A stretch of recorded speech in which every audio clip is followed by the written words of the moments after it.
32வது தசகம் மத்ஸ்யாவதாரம். மெட்டு மோக்ஷாப்தி ராகம்.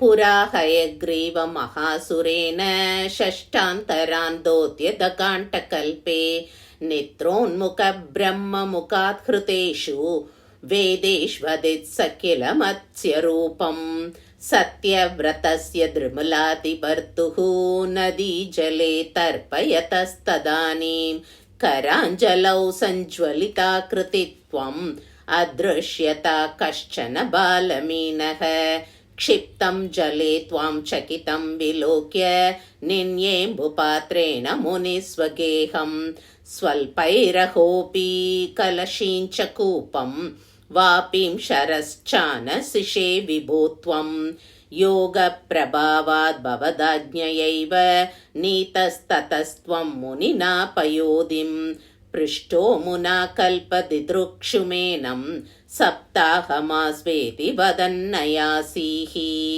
प्राप्ते त्वदुक्ते हनिवारिधारा परिप्लुते भूमितले मुनीन्द्रः सप्तर्षिभिः सार्धमपारवारिणि उत्कूर्णमान शरणं ययौ त्वां धरां त्वदाते शकरीमवाप्तां नौरूपिणीमारुरुहुस्तदाते तत्कम्पकम्प्रेषु च तेषु भूयः त्वं अम्बुधेराविरभूमहीयान् जशाकृतिं योजनलक्षदीर्घां तदा नमुच्चैस्तरतेजसं त्वां निरीक्ष्य तुष्टा मुनयस्त्वदुक्त्या त्वद्दुङ्गशृङ्गे तरणिं बबन्धुः आकृष्टनौको मुनिमण्डलाय प्रदर्शयन् विश्वजगद्विभागान् संस्तूयमानो नृवरेण तेन ज्ञानं परं चोपदिशन्नचारीः